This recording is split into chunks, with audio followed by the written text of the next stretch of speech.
오늘 아스날과의 경기는 정말 충격적이었습니다. 솔직히 말해서 5대1이라는 스코어는 전혀 예상하지 못했습니다. 이건 단순한 패배가 아니었다고 생각합니다.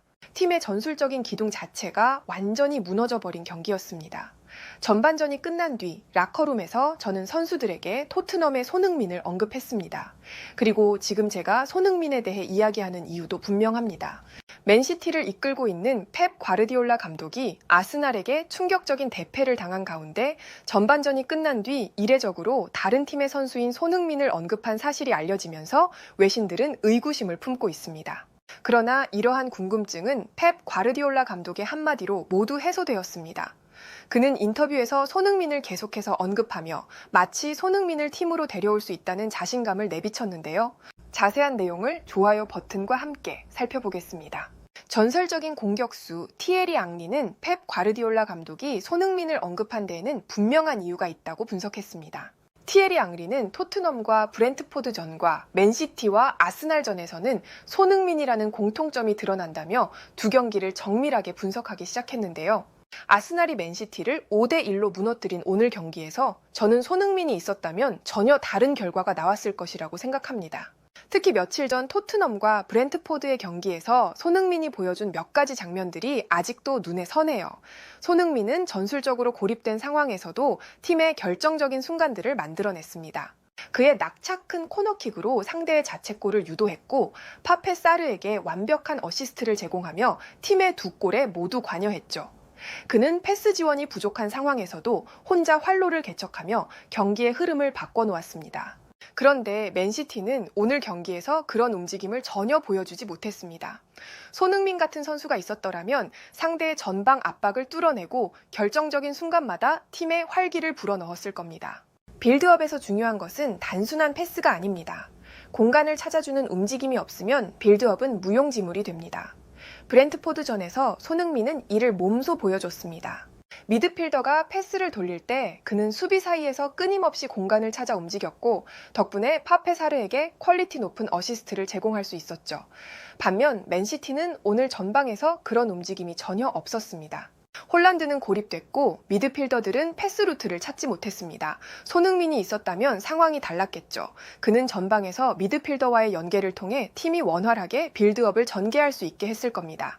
특히 맨시티처럼 중원에 뛰어난 패서들이 있는 팀에서는 손흥민이 훨씬 더 효율적인 연결고리가 될 수 있습니다.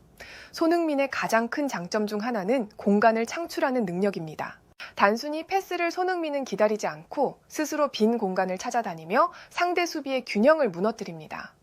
브렌트포드전에서도 그의 움직임이 상대에게 계속 혼란을 주었습니다. 특히 코너킥 상황에서 손흥민이 제공한 볼은 완벽한 낙차를 그리며 상대의 자책골을 이끌어냈습니다. 맨시티가 오늘 아스날을 상대로 코너킥 상황에서 효과적인 플레이를 만들어내지 못한 것과는 대조적이었죠. 맨시티에 손흥민 같은 선수가 있었다면 그는 단순한 세트피스 상황에서도 상대에게 변수를 만들어줄 수 있는 존재입니다. 맨시티는 오늘 중앙 공격 루트가 차단되며 측면 전환조차 제대로 이루어지지 않았는데 손흥민은 이런 단조로운 공격 패턴을 깨줄 수 있는 선수입니다. 손흥민의 전환 속도는 현대 축구의 강력한 무기입니다. 역습 상황에서 얼마나 신속하게 전진하느냐가 경기 흐름을 좌우하죠. 브렌트포드전에서도 그는 공을 탈취하자마자 빠르게 상대 진영으로 진입해 기회를 만들어냈습니다. 단순히 속도만으로 움직이는 선수가 아니라 언제, 어떻게 전진해야 할지를 본능적으로 아는 선수입니다. 반면 맨시티는 오늘 아스날과의 경기에서 역습에서 전혀 위협적이지 못했습니다. 아스날은 마르티넬리와 트로사르가 볼을 잡는 즉시 수비를 무너뜨렸지만 맨시티는 이렇다 할 장면을 만들어내지 못했어요. 손흥민이 있었다면 그의 전환 플레이로 경기 흐름을 완전히 뒤집었을 겁니다. 브렌트포드전에서 손흥민은 패스 지원이 거의 없었지만 혼자서도 활로를 찾아 팀의 공격을 주도했습니다. 만약 그가 맨시티에서 뛰었다면 어땠을까요? 케빈 데브라위너와 베르나르도 실바 같은 패서들과 함께라면 그는 훨씬 더 많은 기회를 창출했을 것입니다. 동시에 맨시티도 손흥민 덕분에 공격 루트가 다양해지고 홀란드는 더욱 자유롭게 움직일 수 있었겠죠. 결국 손흥민과 맨시티는 서로의 잠재력을 극대화할 수 있는 조합입니다. 오늘 경기에서 부족했던 맨시티의 약점들, 토트넘의 손흥민이라면 모두 보완했을 겁니다.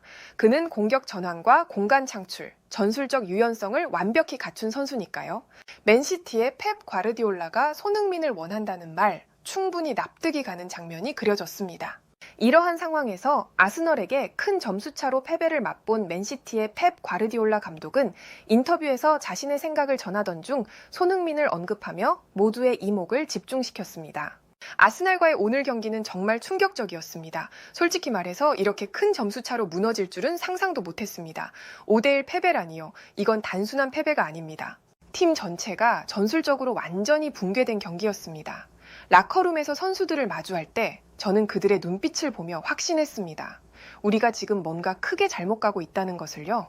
전반전을 마치고 라커룸에 들어갔을 때 분위기가 완전히 가라앉아 있었습니다. 선수들은 고개를 떨군 채 앉아 있었고 누구도 말을 하지 않았습니다. 그런데 그 순간 내 머릿속에 손흥민이 떠올랐습니다.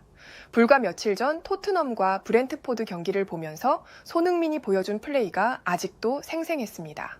상대의 압박을 무력화하며 공간을 찾아 끊임없이 움직이고 결정적인 순간마다 빠르게 침투해 자신의 발끝에서 완벽한 어시스트를 기록하며 팀의 득점을 만들어냈던 그 장면들이요. 손흥민처럼 빈 공간을 찾아내고 적극적으로 움직이라고 선수들에게 주문했지만 안타깝게도 우리는 그의 플레이를 따라가지 못했습니다. 오늘 아스날은 우리에게 철저한 압박을 가했고 우리는 탈압박조차 제대로 하지 못했습니다. 경기 내내 우리는 정적인 플레이로 스스로를 올감했습니다. 후반전에 우리는 조금 더 활발하게 움직이려 했습니다. 포든과 베르나르두가 측면을 더 넓게 사용했고 몇 차례 반전을 시도했습니다. 그러나 아스날은 우리를 읽고 있었습니다. 그들은 중앙에서 데클런 라이스와 토마스 파티를 중심으로 빌드업을 계속 차단하며 틈을 주지 않았습니다. 우리는 롱패스를 통해 돌파하려 했지만 그마저도 실패했습니다.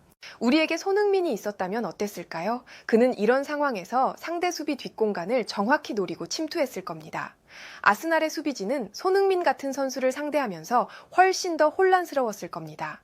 오늘 경기에선 그런 공격의 변수가 전혀 없었기에 상대가 우리를 쉽게 통제할 수 있었던 겁니다. 오늘 우리는 공격 루트가 지나치게 단조로웠고 상대가 홀란드만을 집중 마크하면서 추가 옵션을 전혀 만들지 못했습니다. 손흥민이 합류한다면 그는 홀란드와 시너지를 발휘하며 상대 수비를 효과적으로 무너뜨릴 수 있을 겁니다. 오늘의 치욕적인 패배는 우리 팀에 많은 교훈을 주었습니다.